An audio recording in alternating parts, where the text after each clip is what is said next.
A'udzubillahi minasyaitonirrajim. Bismillahirrahmanirrahim. Assalamualaikum warahmatullahi wabarakatuh. Alhamdulillah hari ini kelas PTPR tingkatan 1 UPM dan 1 UTM kita bertemu untuk membincangkan bidang hadis dan tajuk kita pada hari ini ialah hadis sumber hukum.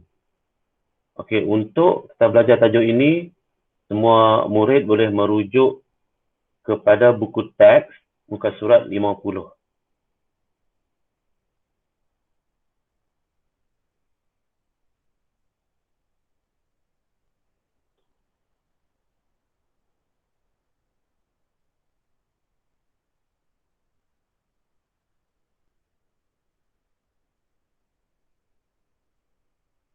Salah.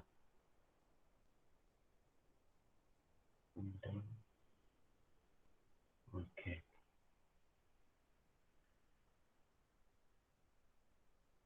Okey, boleh nampak semua yang saya share.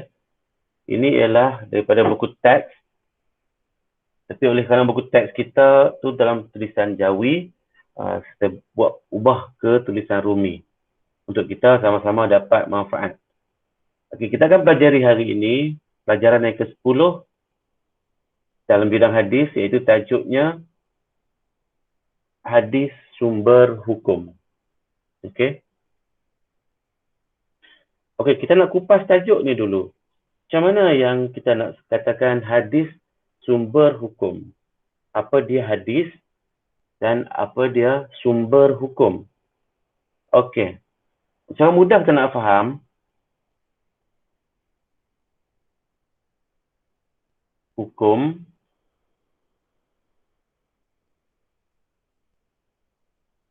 okey, kita dah belajar hari itu hukum. Hukum. Dalam hukum fiqh terbahagi kepada 5 kan? Wajib, sunat, harus, haram, makruh. Okey. Jadi hukum ini adalah benda yang terpakai apa saja perbuatan kita yang kita buat.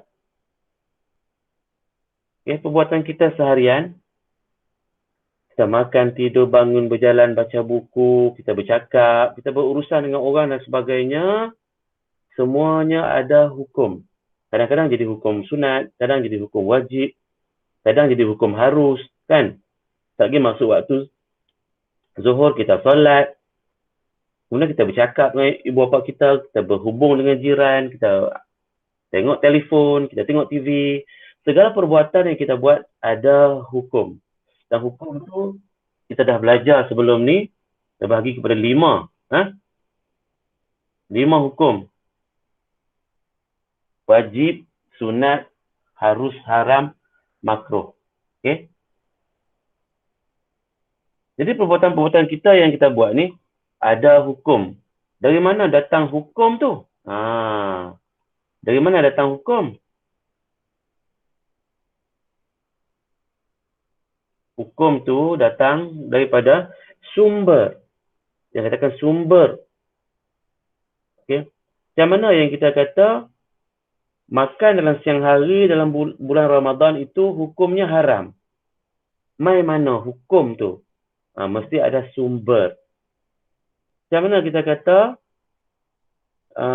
solat hukumnya wajib. Tutup aurat hukumnya wajib. Mai mana hukum yang kata wajib tu? Tentulah ada sumber. Dan hadis merupakan satu daripada sumber kepada hukum-hukum yang ada yang kita amalkan. Okey? Jadi boleh setakat tu. Jadi terdapat 4 sumber dalam Islam. Ada sumber hukum dalam Islam. Okey? Yang pertama Al-Quran, yang kedua hadis, yang ketiga ijma', dan keempat qiyas. Al-Quran, itulah Al-Quran yang ada kat rumah kita tu.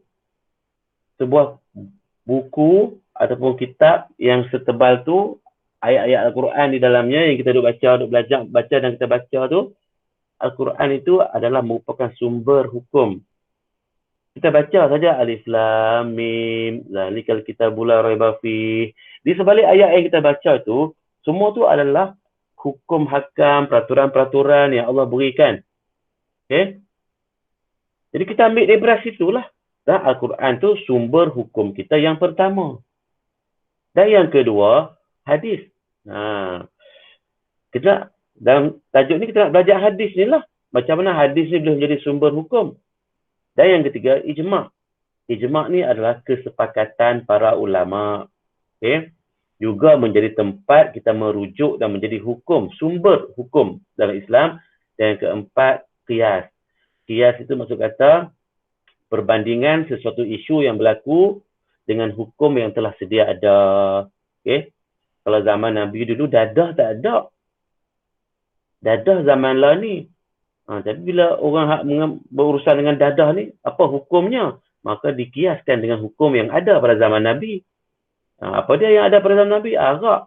Kait dengan arak. Maka hukum dadah sama dengan arak. Okey, itu contoh macam mana hukum boleh terjadi. Okey? Kita nak kata hukum hakam ni, wajiblah, haruslah, sunat. Semua main mana? Main daripada 4 sumber ini. Iaitu, yang pertama, Al-Quran. Yang kedua hadis, yang ketiga ijma', dan yang ketiga qiyas. Okey, sabda Rasulullah SAW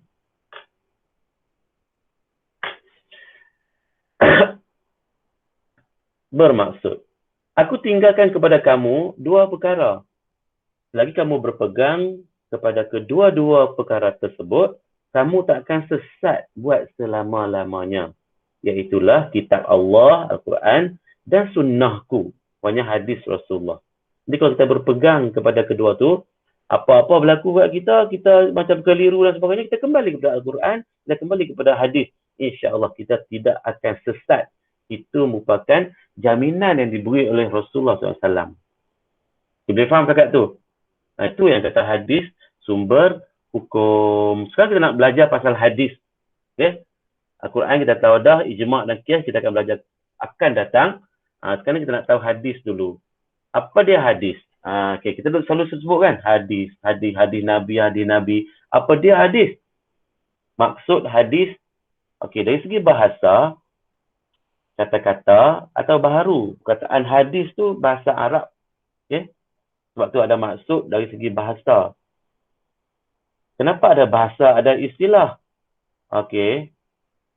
Bahasa bermaksud terjemahan daripada bahasa Arab ke bahasa Melayu. Kenapa perlu terjemah? Sebab kita orang Melayu bukan orang Arab. Hadis tu perkataan Arab. Maka kena terjemah. Bila terjemah ke dalam bahasa Melayu, hadis literally maksudnya kata-kata ataupun baharu. Tapi bukan itu yang kita nak gunakan dalam hukum hakam. Maka kita ada satu maksud yang lain yang dipanggil istilah. Istilah ini maksudnya ialah kehendak syarak. Istilah ini adalah kehendak syarak. Maksud kata, Islam nak macam mana? Yang kata hadis tu bukan sekadar kata-kata ataupun perkataan ataupun baru. Tapi Islam nak hadis tu ialah sesuatu yang disandarkan kepada Rasulullah. Disandarkan. Maksud kata, dikaitkan. Okay? Dikaitkan dengan Rasulullah. Dikaitkan kepada Rasulullah. Sama ada percakapan dia ke, atau perbuatan dia ke, atau pengakuan dia ke, atau persetujuan dan sifat. Persetujuan dan sifat. Tak kira lah Nabi bercakap ke, Nabi buat apa-apa, Nabi mengaku ke, Nabi setuju ataupun sifat-sifat Nabi itu merupakan hadis. Okey. Jadi, kita nak buat sesuatu hukum kan? hukum perbuatan-perbuatan kita semasa kita hari ini, kita nak kata benda tu hukum dia haram, harus, sunat dan sebagainya, kita kaitkan terus dengan Rasulullah. Sama ada Rasulullah pernah cakap tentang perkara tu, atau Rasulullah pernah buat, atau dia pernah mengaku sahaja, ataupun sifat-sifat dirinya sendiri merupakan menjadi hukum. Sebab tu kita kata hadis adalah sumber hukum. Okay. Jadi kita nak tahu lebih lanjut lagi hadis ni macam mana. Okay. Sesebuah hadis terdiri daripada dua komponen penting, dua bahagian yang penting dalam satu hadis. Yang pertama, sanad. Yang kedua, matan. Sanad, matan. Kamu sebut sanad, matan. Okay, kita nak tahu apa dia sanad. Okay. Sanad dari segi bahasa ialah sandaran, istilah. Maksud sanad ialah rangkaian perawi yang menyampaikan hadis itu. Okey. Perawi ini apa? Perawi ini ialah orang yang meriwayatkan. Orang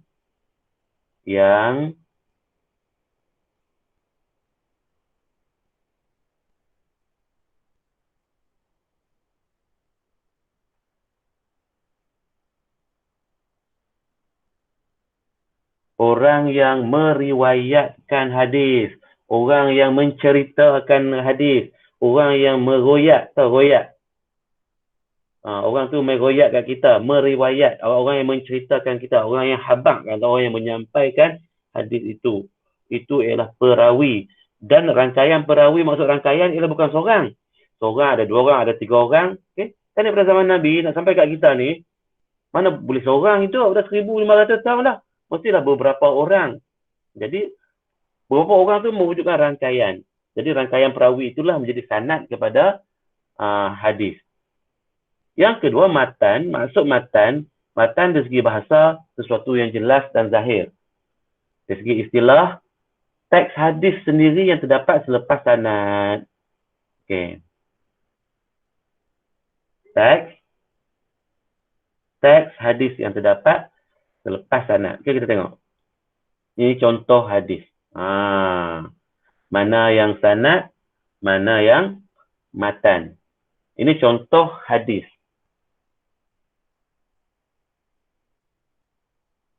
Okey, kita baca. Hadis ni ada dalam buku teks nah. Qala al-Imam al-Bukhari, haddatsana Ali bin Abdullah, haddatsana Yahya bin Sa'id, haddatsana Sufyan, qala haddatsani Mansur an Mujahid an Tawus an Ibn Abbas radhiyallahu anhuma qala Rasulullah sallallahu alaihi wasallam. Okay, tengok mana? Qala.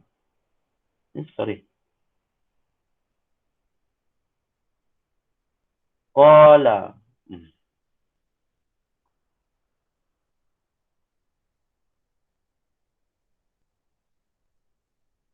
Tak pernah pakai pen ni, dia macam tak pakar lagi. Qala. Dalam hadis kita akan jumpa qala ni dalam bahasa Arab bermaksud berkata. Hadis nak cerita orang yang berkata. Kau ni kata, sampai ke Nabi kata. Jadi qala tu berkata. Jadi kita jumpa banyaklah di atas ni. Di sebelah garisan yang sebelah atas ni. Ini yang sanad ni. Qala. Qala Imam Al-Bukhari. Qala Imam Al-Bukhari. Maksud kata Imam Bukhari kata. Haddatsana ni cerita. Ceritakan kepada kami Ali bin Abdullah. Ali bin Abdullah kata, haddatsana Yahya bin Sa'id. Maksud kata dia cerita kata Yahya cerita kata haddatsana Sufyan cerita haddatsani Mansur cerita ke aku an Mujahid daripada Tawus daripada Ibn Abbas. Maksud kata beramai ramai orang cerita atas cerita atas cerita atas cerita. Last sekali orang last tu cerita kata qala Rasulullah kata.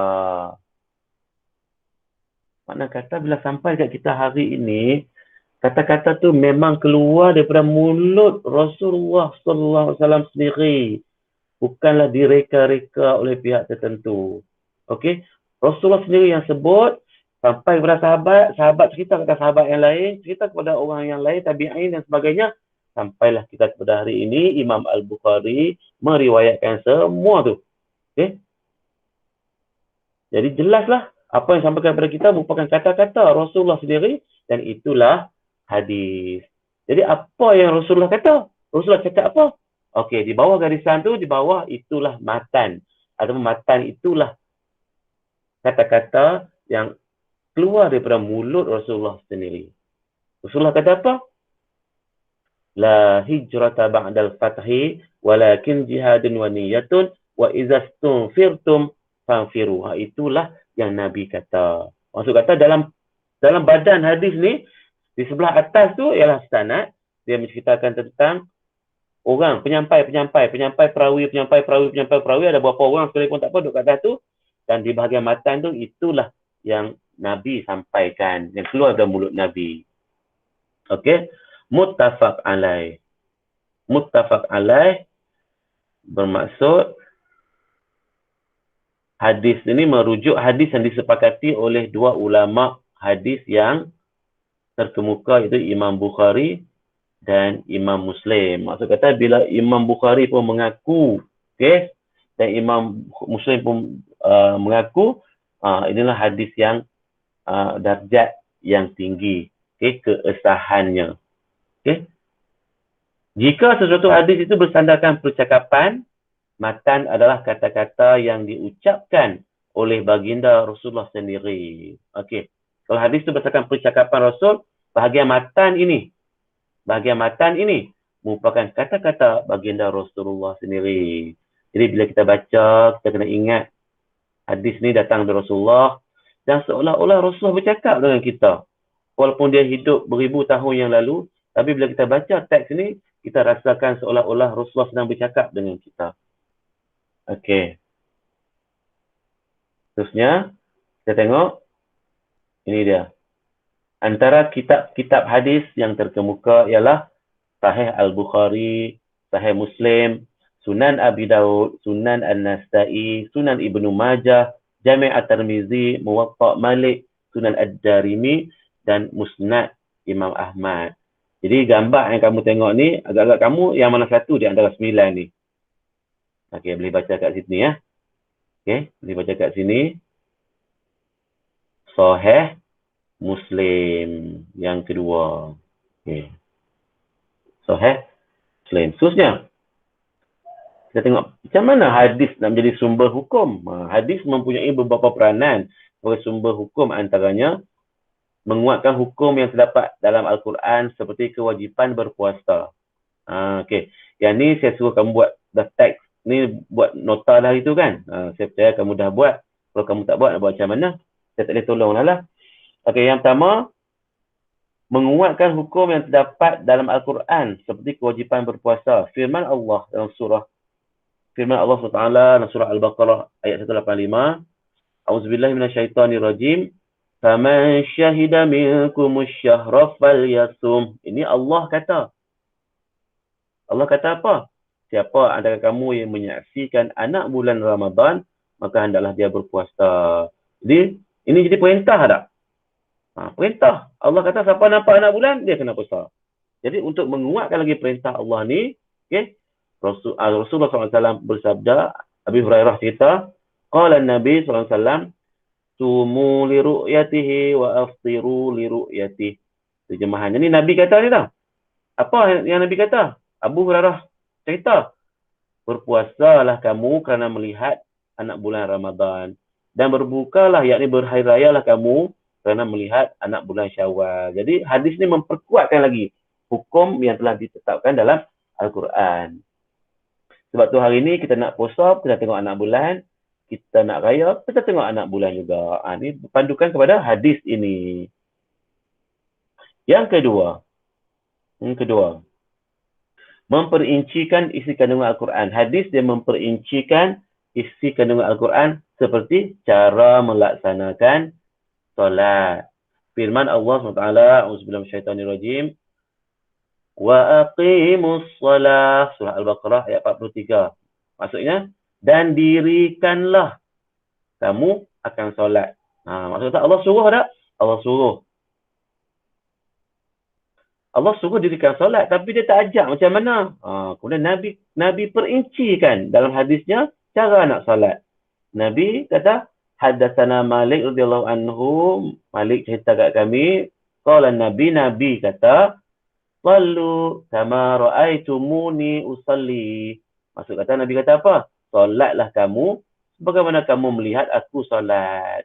Jadi pada zaman Nabi itu, Malaikat Jibril sendiri turun mengajarkan kepada Rasulullah cara solat, berdiri, takbir, rokok, sujud, semua diajar. Dan Nabi buat dan malaikat dan sahabat-sahabat tengok. Nabi solat macam mana? Nabi pun kata, kamu solat macam aku solat. Sebab tu bila sahabat solat macam Nabi solat, sahabat turunkan kepada sahabat yang lain, kepada tabi'in, dan sampai ke kita hari inilah.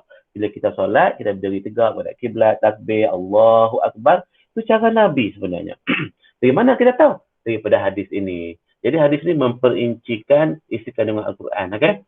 Dan yang ketiga. Faham apa cakap tu? Hadis juga menjelaskan hukum yang tiada dalam Al-Quran. Okay? Ada perkara yang tidak disebut dalam Al-Quran. Seperti pengharaman emas dan sutra kepada lelaki. Okay? Al-Quran tidak menyebut pun tentang pengharaman emas dan sutra itu kepada lelaki. Okay? Tapi hadis ada sebut, iaitu daripada Al-Bara' bin Azib radhiyallahu anhu berkata bahawa Rasulullah SAW memerintahkan 7 perkara dan melarang 7 perkara, dan antara satu daripada 7 itu ialah baginda melarang kami daripada memakai cincin emas dan sutera. Ini dalam hadis. Okay? Sebab tu kita hari ini lelaki pakai tak emas? Pakai tak sutera? Tak boleh pakai. Hukumnya haram. Tu ada orang pakai? Nak kata apa dia nak pakai?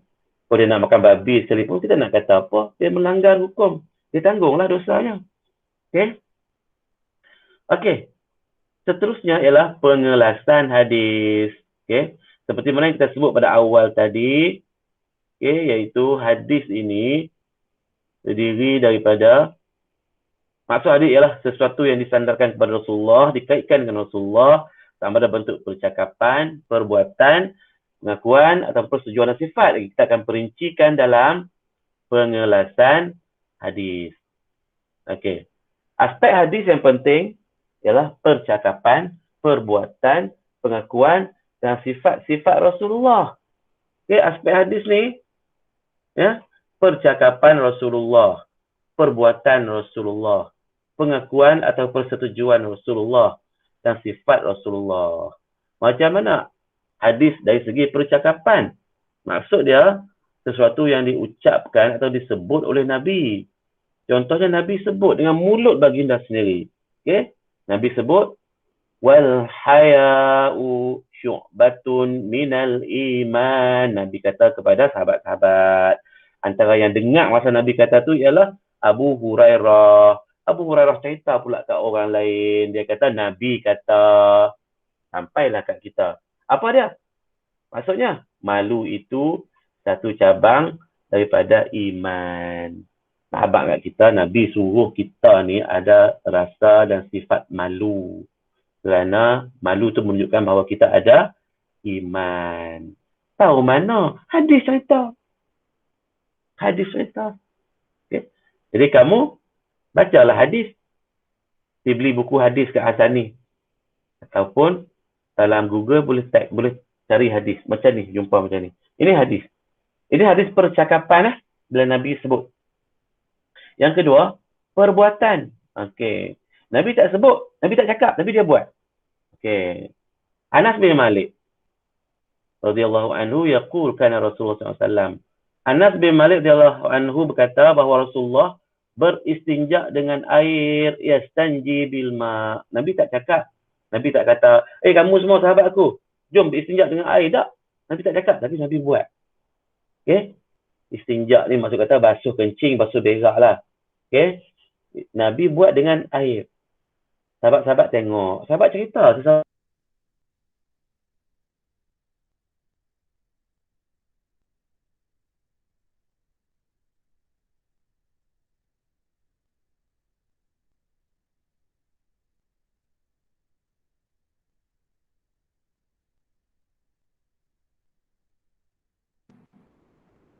Hello, boleh dengar tak saya tidak pakai earphone? Tolong respon saya. Syabil? Habil?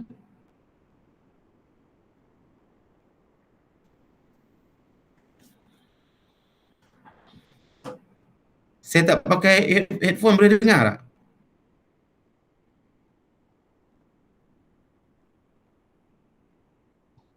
Boleh.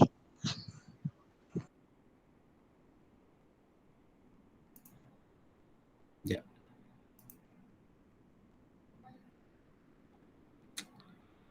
Kadang-kadang benda-benda ni dia bermasalah juga. Kan kita off dia dulu, disconnect. Okey, dengar tak? Hello? Dengar tak?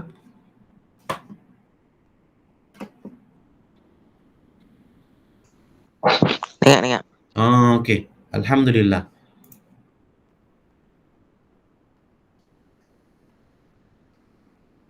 Okey, kita teruskan. Habil sama datang. Tak apa ke kita 2 orang je, 3 orang je? Saya, Habil dengan Syabil. Tak apa ke? Tak apa, kita teruskan. Sebab sesi ni kita rakam, lepas ni saya akan buat rakaman ni dalam grup dan siapa yang tak hadir hari ni boleh tengok di grup, boleh tengok rakaman. Okey? Itulah saya boleh tolong kamu sampai setakat itulah. Okey, kita teruskan. Okey, bila sahabat-sahabat tengok Nabi beristinja dengan air, sahabat cakap kat sahabat-sahabat yang lain, Nabi beristinja pakai air. Nabi istinja pakai air. Sampailah kepada seorang, sampailah kepada kita hari ini, yang kita hari ini basuh berak dengan air. Okey? Mak kata, sunnah lah tu. Okey, habis lah. Bila kita tahu bahawa Nabi istinja dengan air, hari ni bila kita nak pergi basuh kencing sekejap lagi, nak pergi basuh berak sekejap lagi, kita terus niat ikut sunnah Nabi, dapat pahala ikut sunnah. Hari-hari kita basuh berak juga pun. Basuh berak hari-hari juga. Tapi kalau kita niat ikut sunnah, dapat pahala sunnah. Kalau tak niat, tak dapat. Okey, ini penting yang kita belajar. Okey, itu hadis dari segi perbuatan. Yang ketiga, pengakuan atau persetujuan. Maksudnya, Nabi diam melihat satu perbuatan ataupun percakapan sahabat tanpa melarangnya. Contohnya, pada hadis ni, Aisyah radhiyallahu anha berkata, aku bermain anak patung bersama-sama rakanku. Apabila Rasulullah masuk ke rumah, rakanku bersembunyi. Isteri Rasulullah yang nama Aisyah ni, dia main anak patung dengan kawan-kawan dia. Bersama kawan dia seorang. Apabila Rasulullah masuk, kawan dia pergi sembunyi lah. Okay? Kemudian Rasulullah pun mengeluarkan mereka. Rasulullah kata, keluarlah kamu semua. Okay? Okay? Dan mereka dapat bermain semula dengan Aisyah dan rakannya. Jadi ini merupakan gesture ataupun Nabi dia membentuk gerak tubuh saja. Gerak tubuh saja. Jadi Aisyah cerita, bolehlah kita nak main-main dengan anak patung. Masuk ke dalam hadis ni. Rasulullah tak larang, Rasulullah diam sahaja. Yang keempat, sifat. Okey, sifat. Macam mana sifat? Iaitu perkhabaran tentang sifat kejadian atau sifat kepribadian Rasulullah. Contohnya Abu Sa'id Al-Khudri, dia kata bahawa Rasulullah tu lebih pemalu daripada anak gadis suntik, anak dara lah, muda-muda kecil-kecil tu dia pemalu. Tapi dia nak cerita kat orang-orang sahabat lain, Rasulullah lagi pemalu daripada tu. Okey. Teks hadis ni an Abi Sa'id Al-Khudri radhiyallahu anhu qala kana an-nabiyyu SAW asyadda hayaan minal azra'i fi hizriha. Ni siapa yang kata ni? Nabi kata ke? Abu Sa'id Al-Khudri yang kata. Abu Sa'id Al-Khudri yang kata, menceritakan tentang kepribadian Rasulullah sendiri. Jadi itulah keempat-empat cara hadis ni disampaikan. Bukan kata-kata Nabi je. Kata-kata dia, perbuatan dia, pengakuan dia, okey, dan sifat dia sendiri, dan menjadi hadis dan dibaca sampai kita hari ini, dan kita belajar dan dapat hukum, menentukan hukum daripada hadis-hadis tu. Seterusnya kita tengok perbandingan antara hadis Al-Quran, hadis Qudsi dan hadis Nabawi. Okey, hadis ada dua jenis ya. Satu hadis Qudsi dan satu lagi hadis Nabawi. Dan apa beza kedua-dua tu, dan beza pula dengan Al-Quran. Okey, dari segi maksud. Al-Quran ini makna dan lafaz daripada Al-Quran. Okey. Contoh, bila Allah berfirman suruh kita solat. Macam yang tadi. Okey. Allah berfirman wa aqimus solah. Okey, apa maknanya? Apa makna yang dalam kata-kata tu? Allah nak suruh apa? Nak suruh solat. Siapa suruh? Allah yang suruh. Maksud kata makna suruh solat tu datang daripada Allah. Makna nak suruh solat tu datang daripada Rasulullah, datang daripada Allah. Dan lafaz tu, lafaz yang kata wa aqimus solah, wa aqi, tu lafaz kata-kata tu datang daripada siapa? Datang daripada Allah. Dua-dua datang daripada Allah. Makna yang kita suruh solat tu datang daripada Allah, kata-kata tu pun datang daripada Allah. Itu maksud Al-Quran. Okey. Hadis Qudsi, makna datang daripada Allah. Okey. Maka lafaz datang daripada Rasulullah. Dan hadis Nabawi, makna dan lafaz dua-dua datang daripada Rasulullah. Okey. Contohnya bila Nabi kata, kamu semua sahabat, solatlah kamu macam mana kamu lihat aku solat. Kata-kata tu datang daripada Allah ilhamkan ke, atau datang daripada diri Nabi sendiri? Datang daripada Nabi sendiri. Dan kata-kata tu, sallu kama ra'aitumu tu, datang daripada mana? Datang daripada Rasulullah juga. Dua-dua tu datang daripada Rasulullah, maka tu dikira hadis Nabawi. Okey. Okay, beza dia kat sini, Al-Quran makna dan lafaz daripada Allah, hadis Nabawi makna dan lafaz daripada Rasulullah, tapi hadis Qudsi makna daripada Allah, lafaz daripada Rasulullah. Macam tu. Saya ada contoh dekat bawah. Kemudian dari segi ganjaran pahala, Al-Quran bila kita baca, mendapat pahala bagi setiap huruf yang dibaca. Setiap huruf Al-Quran tu, Bismillah, Basimin, 3 huruf, 3 pahala kita dapat. Okey, tapi hadis pula, hadis Qudsi dan hadis Nabawi sama, iaitu mendapat pahala kerana mempelajari dan beramal dengannya. Okey, bila kita belajar hadis, bila kita beramal pula dengan hadis tu, kita dapat pahala. Okey. Dari segi martabat, Al-Quran sahih tanpa keraguan. Tak perlu nak ragu dah. Semua yang ada dalam Al-Quran tu adalah sahih semuanya. Sedangkan hadis ni ada jenis-jenis dia.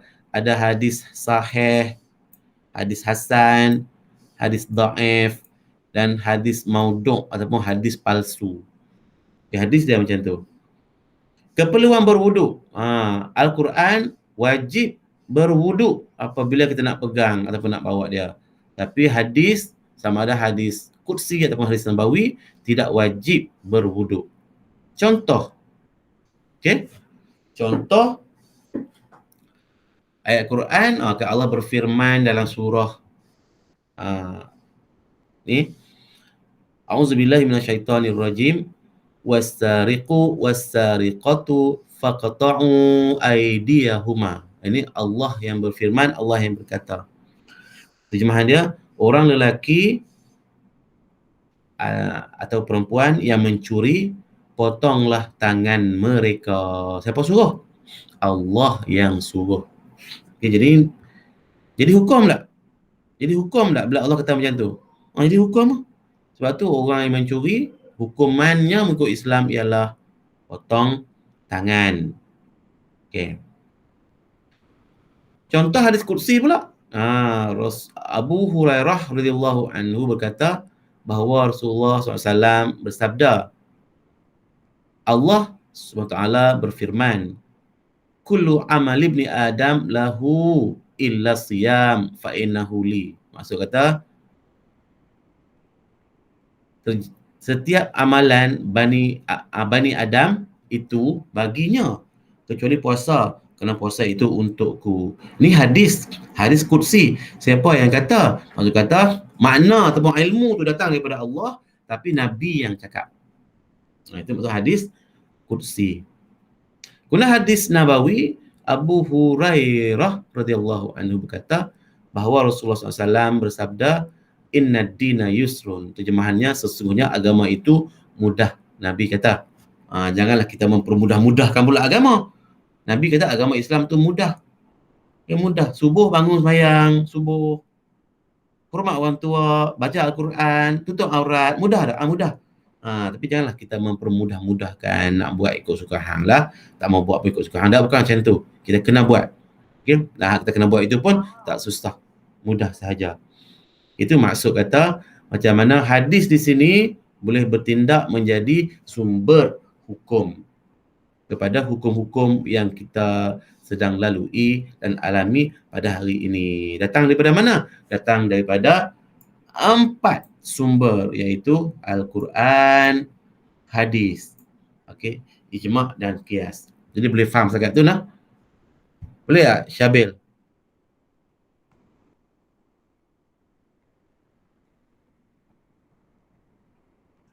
Boleh tak setakat tu? Dan tak susah mana pun. Kalau kita perhati betul-betul, tajuk ni senang dan kita boleh faham dah sekarang ni hadis tu apa bentuknya, macam mana. Kita dah faham dah, kita dah tahu dah. Lepas ni kalau kita tengok dalam teks, dalam buku, dalam apa-apa sumber pun kita tahu dah, oh ini hadis. Oh sebab dia ada matan. Dan ini sanad. Ada sanad, ada matan, dan itulah hadis. Dan dia merupakan sumber hukum kepada kita. InsyaAllah kita boleh berhenti dekat sini. Saya akan bagi soalan latihan kepada kamu untuk kamu buat. Dan sesi ini dirakam. Siapa-siapa yang tak hadir ini bolehlah melihat kemudian. Okey, insya-Allah. Okey, saya rasa kita berhenti setakat itu. Wabillahi taufiq wa hidayah. Wassalamualaikum warahmatullahi wabarakatuh. Kita berjumpa di sesi seterusnya. Dan sebelum tu, buat latihan yang saya berikan selepas ini ya. InsyaAllah. Assalamualaikum.